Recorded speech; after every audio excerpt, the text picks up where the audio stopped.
Another day of the RMRs is done, and it was only a 2-day event for the Asia Pacific RMRs. We got to see the madness that was the Aussie boys go up against some of our Asian teams. We had Tyloo coming in from China, then we had the Mongolian side of IHC, and then we had Looking for Org and also Renegades coming out from Australia. Now, this is a bit of a weird one, right? And I'll explain to you why it's weird in the first place. So, IHC, they got to the event, they qualified themselves.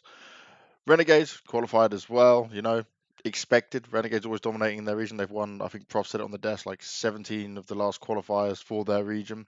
Tyloo won the Chinese qualifier there. No surprise, although during COVID it was between them and Vici, like a lot of back and forth, but Tyloo seems to be back at the top now. Now, Looking for Org, they replaced Lin Vision, who qualified through the Middle Eastern qualifier. Looking for Org was the next one down that could come, so they weren't expecting to come. They obviously did try to qualify at the time when they were in Europe, so it's a bit of a weird situation for them.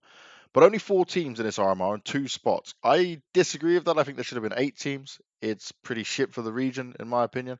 I want to see the best teams flourish. I don't want to see such a quick tournament. Good thing was that it was all best of threes. Now, I'm going to start with the opening game that we all thought would be quite an easy one. Tyloo went up against IHC from Mongolia. Now, when it comes to this Mongolian side, some of the players we know, there's some newer players on there that we certainly are going to get excited about when I'm talking about them. But Tyloo still coming the favourites, especially now Dan King's on the roster. Ben Tet's back into the team. Obviously, he had a short stint where he played for Extreme and was out there actually playing with European and American teams. So you think a nice level up for him. Ben Tet's got out of Tyloo. He's come back onto the roster. You think, okay, they'll get back to their same business. Now, let me just explain to you. IHC, the Mongolian side, incredible stuff. They have a choice to play like 90 ping to China from Mongolia or like 120 plus to Europe. They choose to play on European servers. They play a lot of Faceit, even some of the commentators and like Pimp and stuff who obviously play high level Faceit. They've played against them. This Mongolian side plays really strong default Counter Strike, but they have super good aim. You take this high ping disadvantage away from them. Oh my. And when I say like really good default Counter Strike, it isn't the flashiest, it isn't the most like innovative. When we did the interview with the players, it was Nine we did the interview with, and he said they look up to like FaZe and OG and teams like that, Ents as well. But what they do is they'll be in advantage situations. They won't overextend. They'll fall back. They're playing off each other so well. Now they started off against Tyloo and they picked Mirage. Now that's always been a key pick for Tyloo. I was thinking dangerous. They won it 16-13. Not the cleanest of games, sure, but it was a solid game. And I'm thinking, all right, okay, you beat him on Mirage. I'll take that.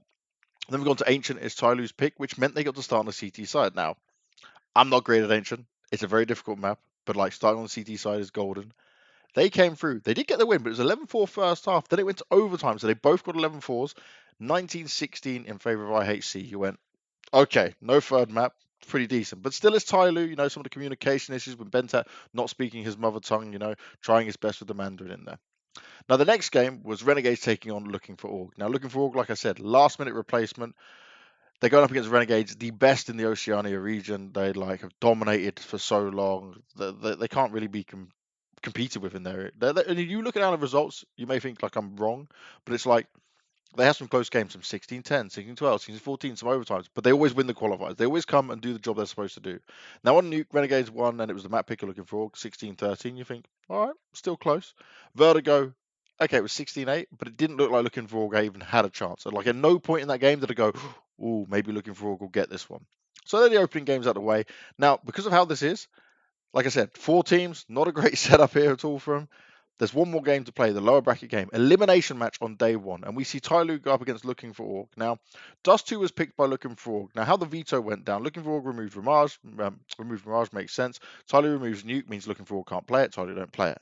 So Looking for Org picked Dust 2.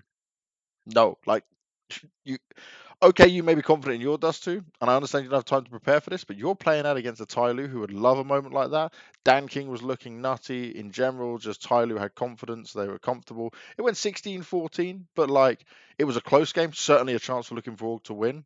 But it's like they were dealing with some wild stuff. I'm just going to look down the stats just on Dust 2 for Dan King. He was plus 19, 36 for 17. Some just crazy AWP plays coming out for him. Bentet was also up there with him. Now we go on to Inferno. This is the pick of Tyloo. 16-8 in favor of Tyloo. Very strong game, but it was a 10-5 T side. And normally, right, T sides were the issue in the past for Tyloo, but it's recently their CT sides have not been looking good. Dan King went 27 for 9. Dan King, oh, poor APOC. APOC, if you ever watch this, buddy, I'm so sorry. I just genuinely feel bad for you.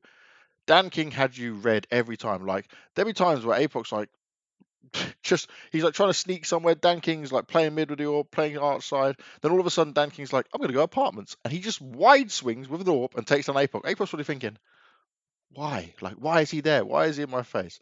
So looking for your last minute replacement. You came and did the best you can. Got to give a shout out for him to really try, but you just got outmatched. You got eliminated first. So then we start off today, and we get IHC versus Renegades for the first spot at the major for the Asia Pacific region. Everyone, including myself at the beginning, picked Renegades. Inferno first map, IHC's pick.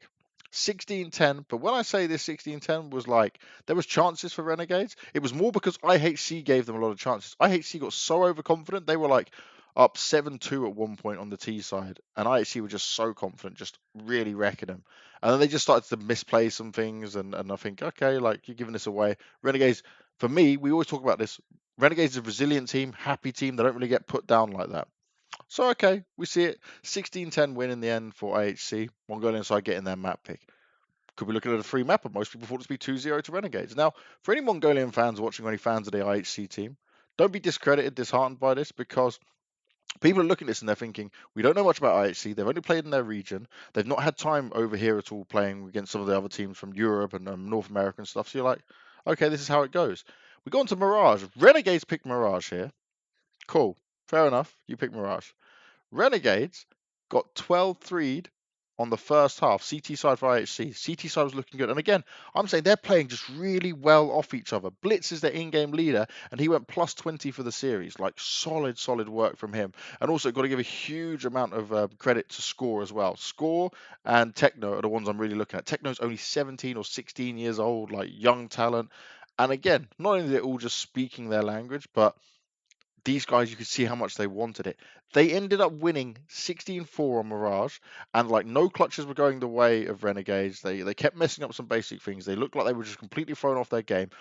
This Mongolian side was a whole step ahead of them. IHC deserved this spot. Also have sick jerseys, by the way, and a sick logo. This is the first ever time a Mongolian side has actually qualified for the major itself, and my God, you can see how much it meant to them. We did the interview with Nine as well. Brilliant stuff. Like he was talking about the issues with what they're dealing with the ping side of things. Now coming back onto land, playing it properly. But they are good basic default, like nothing too flashy. Like I said, great play, like good Counter Strike, and then they have really great aim, and they have the communication teamwork is just there. So honestly, I'm not gonna say they're gonna go and make like top 8 of the major or something, but they could do some damage. Like this is a team I'm really looking at now, like in a big way. So maybe go back and look at some of them IHC games for sure. Now, the final game to decide who's going to go to the major. Now, every time when it comes to the major for this region, it's either Tyloo or Renegades, and they both go through, right? It's like 2 spots, they just take it.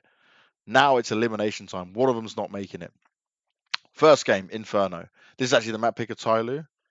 They just get walked over. The Dan King we saw the day before wasn't there.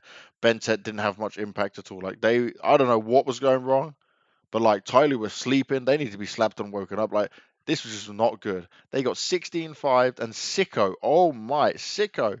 He pulled it off. I think I said on the desk, I said Simon Sicko mode, you know, like the song from Travis Scott Williams. Like he was just in his element. He knew we're not going down. We're not getting eliminated like this.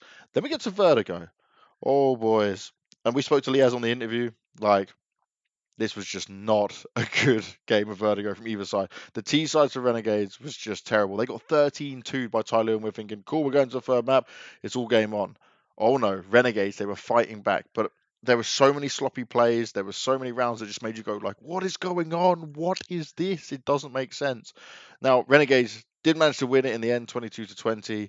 Tyloo looked so deflated. I think they didn't even get out of their seats until Renegades walked across, and then they were like, yeah, okay, we'll now like shake hands. And it was just, you could see Tyloo were just not happy because they had that game and they threw it away. The T side was just non-existent for Tyloo as well. And it's a bit of a shame because I thought Benta might be able to implement some stuff in already to this team, but we did hear, and when I say implement stuff, like bring some stuff that he learnt in Europe and North America playing on international teams, and bring it back to Tyloo. But he did obviously say that he, for some of it, was in Indonesia, so he hasn't actually boot camped with the team. They're kind of a little bit behind. They need a bit more time. This is still Tyloo. It's also still a Tyloo that I like, but it just feels like they have the same problems of old Tyloo if you were around watching it back then. So Renegades go through, they get the second slot, so we get one team from the Oceanic region, and then we get IHC from Mongolia, covering like the Asia region, I guess you would call it. But it was great to see. I'm a big fan of IHC. IHC definitely looked like the best team in the region. Obviously, it's just one event to go off, but this is a LAN event, an all-important event. But let me know what you guys thought of this small RMR, because it was only a 14-1. I really wish it was 8 teams. I really wish there was more opportunity to see some of the other teams from this region compete in it.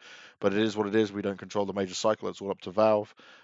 Tomorrow we're starting Europe, and with the Europe A and with the Europe B, I will let you guys know again on a video what I'm thinking, how it's all going down. Pray for my boys in Navi, they can do some good given the situation, everything that's going on. But hopefully you're enjoying these videos, quick fire videos, so I'm pumping out some content while I'm here. I'll see you on the next one.